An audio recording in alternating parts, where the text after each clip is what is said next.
Welcome my dear student. আশা করি সবাই খুব ভালো আছো। আজকে আবার একটা নতুন টপিক নিয়ে তোমাদের সামনে এসেছি।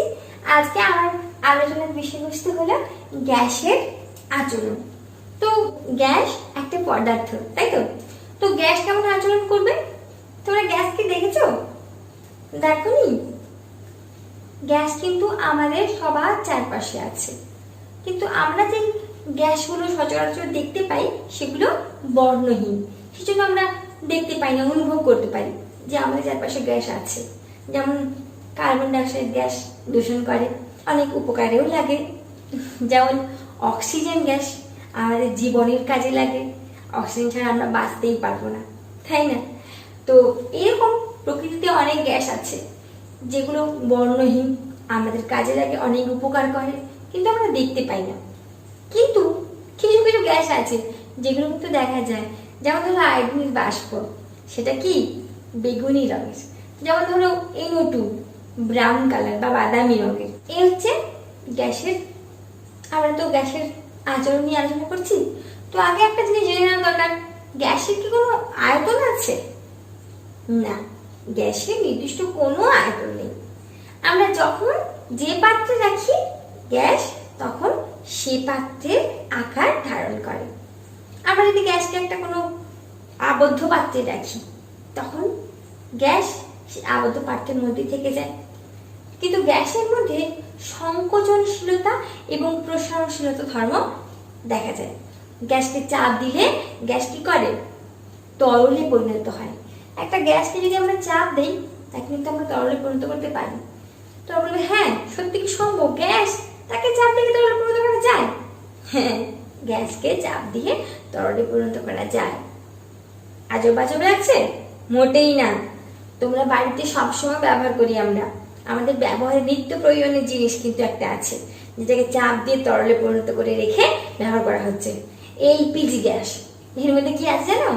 বিউটেন, আইসোবিউটেন, এই ধরনের গ্যাসগুলোকে চাপ দিয়ে তরলে পরিণত করে LPG তৈরি করা হয়, যেটা আমরা রান্নার কাজে ব্যবহার করি। এই হলো গ্যাস। গ্যাসের মধ্যে আরেকটা খুব ইন্টারেস্টিং জিনিস আছে, গ্যাসের ব্যাপন ধর্ম আছে। সেই জন্য আমরা যখন ধূপ জ্বালাই, কি হয়? ধূপ জ্বালানোর পর কি সেই সেন্টটা একটা জায়গায় আবদ্ধ থাকে? চারিদিকে ছড়িয়ে পড়ে। এটাকে বলা হয় ব্যাপন ধর্ম। তো আমরা জানলাম গ্যাসের সম্বন্ধে অনেক কিছু। এবার আমরা যেটা জানবো, গ্যাসের চাপ। গ্যাসের চাপটা কি? গ্যাসের চাপ হলো সংঘর্ষজনিত কারণে প্রতি একক ক্ষেত্রফলে গ্যাসের অণুগুলি পাত্রের দেওয়ালে যে পরিমাণ বল প্রয়োগ করে, তাকেই আমরা বলবো গ্যাসের চাপ। তো গ্যাসের চাপ কি করে মাপা হয়? গ্যাসের চাপ মাপা হয় ম্যানোমিটার নামে একটা যন্ত্র আছে, সেই যন্ত্রের সাহায্যে গ্যাসের চাপ আমরা মাপতে পারি। তো গ্যাসের চাপ মাপার এসআই একক কি? গ্যাসের চাপ মাপার এসআই একক, এসআই পদ্ধতির একক হচ্ছে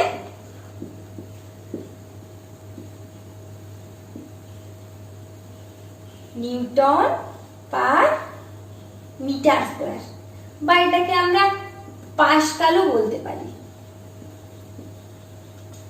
আর সিজিএস পদ্ধতিতে কি?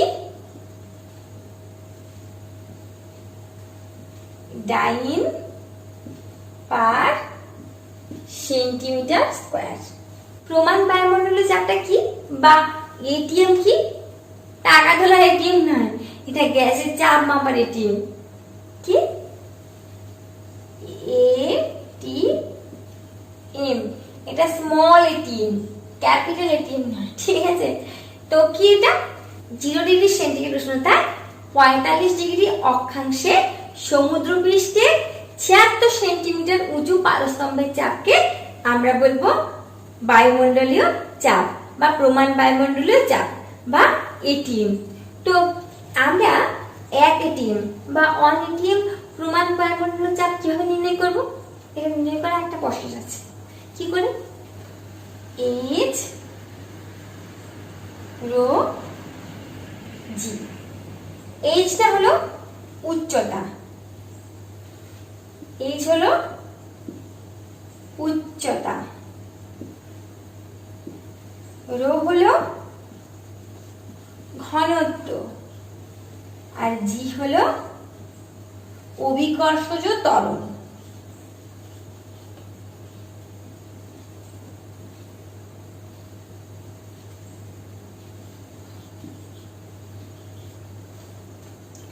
জি হলো অভিকর্ষজ ত্বরণ। তাহলে আমরা প্রমাণ বায়ুমণ্ডলীয় চাপটা একটু নির্ণয় করে দেখি কিভাবে কি নির্ণয় করা যায়। তাহলে এই সমান 76 সেন্টিমিটার, আমাদের সংজ্ঞাতেই ছিল। রো সমান 13.6 আর g 980 dyne per centimetre square equal to 1.013 into 10 to the power 6 dyne per centimetre square. এটা হলো আমাদের প্রমাণ বায়ুমণ্ডলীয় চাপের মান। তো আমরা মান নির্ণয় করলাম। এবার আমরা আসবো বয়েলের সূত্র। বয়েলের সূত্র কি? বয়েলের সূত্র হলো নির্দিষ্ট উষ্ণতায় নির্দিষ্ট ভরের কোনো গ্যাসের আয়তন তার চাপের সাথে ব্যস্তানুপাতিকভাবে পরিবর্তিত হয়। তো আমরা কিরকম লিখব? পি হ্যারিজিয়াস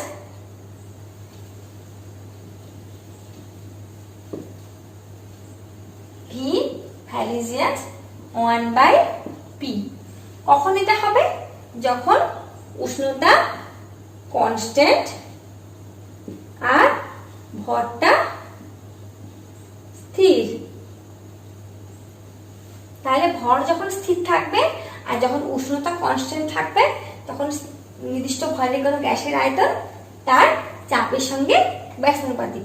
তো আমরা এটার গাণিতিক প্রমাণটা করে দেখি। আমরা নিলাম একটা সমানুপাতিক ধ্রুবক, ধরো সমানুপাতিক ধ্রুবক, ধরো কে। কে কি? সমানুপাতিক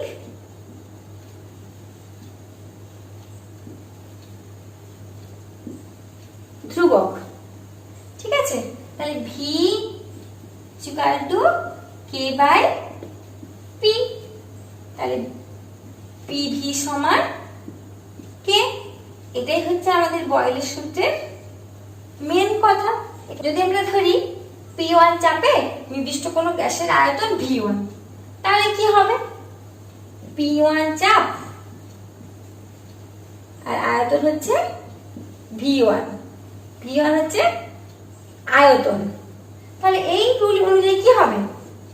P1 V1 ইকুয়াল টু কে। আবার যদি এরকম ধরি স্থির, অবশ্যই উষ্ণতা কি থাকবে? স্থির, এবং ভরও স্থির থাকবে। আবার যদি এরকম ধরি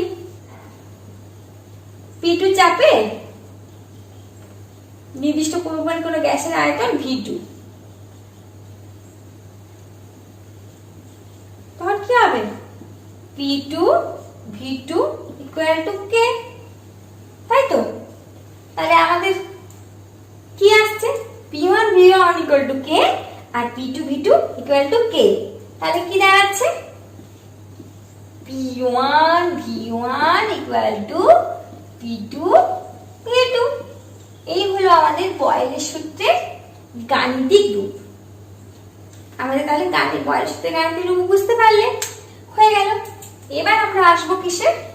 বয়েলের সূত্রের যে আমরা যে বয়েলের সূত্র জানলাম এর কার্ভগুলো দেখবো, কিভাবে কি কার্ভগুলো হয়। তো কার্ভগুলো দেখলে আমরা বুঝতে পারবো, সবকিছু আমাদের কাছে ক্লিয়ার হয়ে যাবে। আমরা প্রথমে পি ভ্যারিজিয়াস ভি কার্ভটা করছি। পি ভ্যারিজিয়াস ভি কার্ভটা হবে এইরকম। কি করে করবো এরকম? এমনি বলে দিলে তো হবে না, বলে দিলাম এরকম। তোমরা কি দেখলে কিছু বুঝতে পারবে যে হ্যাঁ কি করে হয়? এরকম হয় নাকি? হট করে কার্ভ এরকম হয়? হয় না। এরকম করে হয়, দেখো। মানে বয়েল কি বলেছে? স্থির উষ্ণতায়। অবশ্যই এখানে লিখতে হবে, এখানে অবশ্যই লিখতে হবে টি সমান কনস্ট্যান্ট আর ভর স্থির। সবসময় এটাকে মেনটেন করতে হয়। ঠিক আছে? তো কি হলো, যখন আমরা প্রেসার বাড়াচ্ছি, প্রেসার যখন বেশি হচ্ছে তখন গ্যাসের আয়তন কত? কম। আর যখন প্রেসার যখন কম হচ্ছে তখন গ্যাসের আয়তন বেশি। তাহলে কারটা মিললো তো, বুঝতে পারলি? এবার আমরা আসছি পিভি ভ্যালিজিয়াস ভি কার্ভে। সেটা কেমন করে হয়?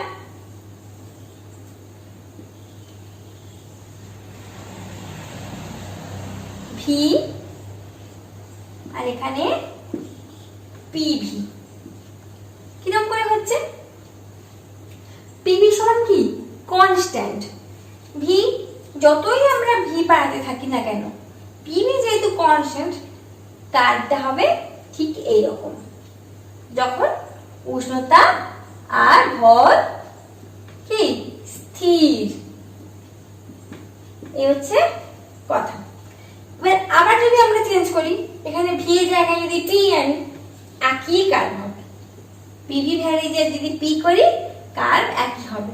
যতই আমরা চাপ বাড়াতে থাকি না কেন, পিভি কনস্ট্যান্ট, তার কার্ভটা কি হবে? কার্ভটা এইরকম হবে। বুঝতে পারছো? যখন আমরা বেলুন ফোলাই বা কোনো ফুটবলে কোনো গ্যাস ভরি, তখন আয়তন বাড়ার সঙ্গে সঙ্গে চাপটা বেড়ে যায় না? তোমরা যদি প্রশ্ন করো যে কি করে আয়তন বাড়ার সঙ্গে সঙ্গে চাপ বাড়ছে, তাহলে কি বয়লের সূত্রটা ভুল? না, বয়লের সূত্রটা কিন্তু ভুল নয়। কেন ভুল নয়? এখানে তো আয়তন বাড়ছে এবং চাপও বাড়ছে, আর ওখানে বয়েল বলেছিল আয়তন বাড়ার সঙ্গে সঙ্গে চাপ কমবে, চাপ বাড়ার সঙ্গে সঙ্গে আয়তন কমবে, তাই না? ব্যস্তানুপাতিক সম্পর্ক বলেছিল। কিন্তু এখানে যখন আমরা বেলুনে গ্যাস ভরছি বা বলে কোনো গ্যাস ভরছি, তখন কি হচ্ছে? আয়তন বাড়ার সঙ্গে সঙ্গে চাপ বেড়ে যাচ্ছে। রুল মানছে না। কেন মানছে না? বয়েলের সূত্রে একটা কথা বলা ছিল, কি বলা ছিল? উষ্ণতা এবং ভর স্থির থাকতে হবে। এক্ষেত্রে উষ্ণতা স্থির থাকলেও ভর তো স্থির নেই। যখন আমরা কোনো গ্যাস ভরছি, তার ভর কি হচ্ছে? বাড়ছে। তাহলে ভর যখন বাড়ছে, ভর যখন স্থির নেই, তখন ও কি করছে? বয়েলের সূত্র মানছে না। তো এক্ষেত্রে বয়েলের সূত্র অ্যাপ্লিকেবলই নয়, সেই জন্য হয় না। বুঝতে পারলে? এবার আমরা কি করব? গাণিতিক উদাহরণে আসবো। একটা দুটো অঙ্ক করে দেখি বয়েলের সূত্রটা কিভাবে প্রয়োগ করা যায়, তাই না? আসছি গাণিতিক উদাহরণে। দুটো অঙ্ক এখানে আমি করে রেখেছি, তো তোমরা তোমাদেরকে বোঝাচ্ছি। প্রথম অঙ্কটা কি আছে? একটি নির্দিষ্ট উষ্ণতায় 800 মিলিমিটার চাপে নির্দিষ্ট পরিমাণ গ্যাসের আয়তন 100 সিসি। ওই একই উষ্ণতায় কত চাপে ওই গ্যাসের আয়তন 200 সিসি হবে? তো আমরা বয়েলের সূত্রটা দিয়ে দেখি হয় কিনা, ঠিকঠাক পারি কিনা। তো আমরা কি জানি?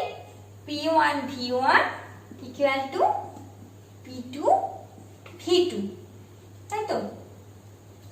তাহলে নির্দিষ্ট উষ্ণতা কনস্ট্যান্ট আছে, নির্দিষ্ট পরিমাণ ভর আছে, কোনো সমস্যা নেই, এই সূত্র অ্যাপ্লিকেবল হবে, বুঝতেই পারছো। তো এখানে কত চাপ কত আছে? 800 মিলিমিটার। তাহলে P1 কত হবে? 800 মিলিমিটার। নির্দিষ্ট পরিমাণ কোনো গ্যাসের আয়তন 100 সিসি, তাহলে V1 কত হবে? 100 সিসি। এই একই উষ্ণতায় কত চাপে, তাহলে চাপ যেহেতু চেয়েছে, আমরা চাপের কাছে P2 এর কাছে জিজ্ঞাসা চিহ্ন দিলাম, তাহলে এটাই আমাদের প্রশ্ন, তাই তো? গ্যাসের আয়তন হবে 200 সিসি, তাহলে V2 কত? 200 সিসি। খুব সহজ অঙ্ক, তাই না? ইজিলি করা যাবে। তাহলে আমরা বসে, আমাদের কি চেয়েছে? P2। তাহলে আমরা এটাকে একটু সাজিয়ে নিই। P2 equal to P1 V1 by V2, তাই তো? তাহলে এবার আমরা কি করব? মান বসাবো। P1 এর মান কত আছে? 800 ইনটু V1 এর মান কত আছে? 100 বাই V2 এর মান কত আছে? 200 বসিয়ে দিলাম। তাহলে আমাদের কত এলো? 400, তাই তো? তাহলে মান কত হলো? 400। তাহলে কি চেয়েছে? কত চাপে ওই গ্যাসের আয়তন 200 সিসি হবে? তাহলে কত চাপে? 400 মিলি তাহলে এই হলো আমাদের অ্যানসার। হয়ে গেল প্রথম অঙ্ক। তাহলে আমরা কি লিখবো? অতএব কত চাপে গ্যাসের আয়তন 200 সিসি হবে? লিখতে হবে 400 মিলিমিটার চাপে গ্যাসের আয়তন 200 সিসি হবে। P2 সমান 400 মিলিমিটার। তাহলে একটা জিনিস তোমরা বুঝতে পারছো তো, যখনই এই যে আমাদের সূত্র, বয়েলের সূত্র, চাপ বাড়লে আয়তন কমছে, ব্যস্তানুপাতিক সম্পর্ক, তাই না? তাহলে এখানে দেখতে পাচ্ছ, এখানে আয়তন 200 হয়েছে আর এটা তখন 400 হয়ে গেছে। যখন আয়তন 100 ছিল, এটা তখন 800 ছিল, তাই না? তাহলে ব্যস্তানুপাতিক সম্পর্ক হচ্ছে তো, বুঝতে পারছো তো? এই হয়ে গেল আমাদের প্রথম অঙ্ক। দ্বিতীয় অঙ্কে আসি। নির্দিষ্ট উষ্ণতায় একটি বেলুনে 90 সেন্টিমিটার পারদের চাপে 1.4 লিটার বায়ু ভরা আছে।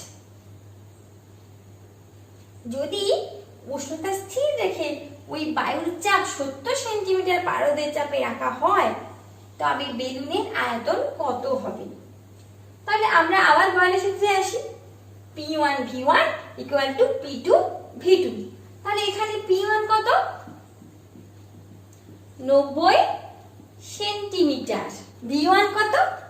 V1 1.4 litre. এখানে বায়ুর চাপ কত? P2 কত? P2 70 centimetre. তাহলে আমাদেরকে কি বার করতে হবে? বেলুনের আয়তন, মানে V2 চেয়েছে, তাই তো? তাহলে V2 কত হবে আমাদের, এটাই আমাদের জানার বিষয়। তাহলে আমরা সূত্র লিখি আবার। P1 V1 equal to P2 V2। তাহলে V2 equal to কত হবে? P1 V1 by P2। এবার আমরা মানটা বসাতে পারি। বসাচ্ছি মান। P1 এর জায়গায় 90 সেন্টিমিটার বসালাম, V1 এর জায়গায় বসালাম 1.4, P2 জায়গায় বসালাম 70। এই তো কাটা হলো 0.2। তাহলে কত হলো? 1.8 লিটার। তাহলে আমাদের অ্যানসার হয়ে গেল V2 equal to 1.8 লিটার। তোমরা বুঝতে পারছো তো আমাদের অ্যানসার এটাই তো, তাই তো? না, এটা আমাদের অ্যানসার নয়, আমাদের আরো কাজ আছে। এইরকম করে আমাদেরকে পরীক্ষাতে ঠকিয়ে দেয়। আমাদেরকে বলেছে, আমরা বসিয়ে দিয়েছি, ভাবছি যে হ্যাঁ আমরা সব ঠিকঠাক করেছি, কিন্তু না, একটু না একটু গন্ডগোল না করলে ঠিক থাকতে পারে না। তো এখানে কি করেছে বলো তো? এখানে দেখো, ভালো করে দেখো, এই একটা জিনিস বসে আছে, আয়তন কত সিসি। এখানে আমরা আয়তন করেছি কত? 1.4 লিটার, লিটারে করেছি, চেয়েছে সিসিতে, তাই না? তো আমাদের অ্যানসার কিসে এসছে? লিটারে এসছে। আমাদেরকে এটা সিসিতে নিয়ে যেতে হবে। তাহলে 1 লিটার ইকুয়াল টু 1000 সিসি। ঠিক আছে? তাহলে 1.8 লিটার ইকুয়াল টু 1.8 ইন্টু 1000, তবে গিয়ে সিসি হলো। তাহলে এটা কত হবে? তাহলে আমাদের অ্যানসারটা কত আসবে? অ্যানসারটা আসবে 1800 সিসি। এই হলো আমাদের অ্যানসার। তাহলে আমাদের V2 কত? V2 equal two 1800 CC. মোটামুটি অঙ্ক বুঝতে পেরেছো? পরীক্ষাতে পড়লে ভুল হওয়ার কোনো সম্ভাবনা আছে কি? নরমাল সূত্রে বসাবে, শুধু একটু চোখান করে রাখতে হবে, দেখতে হবে যে কোনো জায়গায় কোনো কারচুপি আছে কিনা। এই যে মিটার, লিটার, সিসি, এগুলোকে খুব গন্ডগোল করে দিয়ে দেয়, আর আমরা বুঝতে না পেরে ভুলভাল করে চলে আসি। তো এইগুলোকে আমাদেরকে একটু লক্ষ্য রেখে চেঞ্জ করে করলে অবশ্যই অঙ্ক ভুল হবে না আর ভালোভাবে করতে পারবে। আজকে তাহলে এইটুকু থাক। তোমরা সবাই ভালো থাকো, সুস্থ থাকো, সাবধানে থাকো।